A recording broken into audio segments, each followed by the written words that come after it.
On 7 Feb, the Suntec REIT cash offer by Elios Private Limited has lapsed. All the acceptances will be returned back to the individual unit holders. As of recording, I am not a shareholder of Suntec REIT. Please practice independent thinking. But what amazes me is this next thing that happened, because due to the outcome of the earlier Suntec REIT cash offer, so this update is on Suntec REIT Australia managed investment trust status. What happened during the cash offer? Let me just do some annotations. You can see that it's in this paragraph, and you might want to take note of these two numbers, 13.55 and 13.65, because the way that Suntec REIT holds its Australian properties is through this withholding managed investment trust. There are conditions to qualify and maintain its status. One of the thing is this portion: no individual who is not a resident of Australia, subsequently labelled as foreign individuals, can directly or indirectly hold, control, or have the right to acquire an effective interest of 10% or more in Suntec REIT.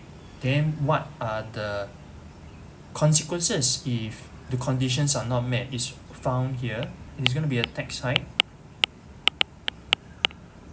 Currently, it's 10 to 15%. However, once that status is not maintained, it jumps up to 30 to 45%.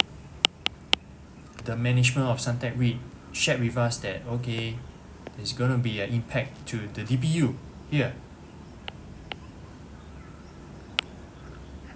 Using the financial year ended on 31st December 2024, the distribution would have been 6.055 cents down here instead of 6.192. To reinstate this status, is it possible? From my own understanding, yes, it is possible, which is the foreign individual should not hold more than 10%. An example given in this update is in FY 2025, since there are foreign individuals holding more than 10%, the status to qualify for lower tax hikes or lower tax rates is not valid anymore. So for the whole financial year, Suntec REIT will need to be subjected to higher taxes. Then in FY 2026, the foreign individual lowers the ownership below 10%. That's where there is another review to see whether it qualifies for a lower tax rate.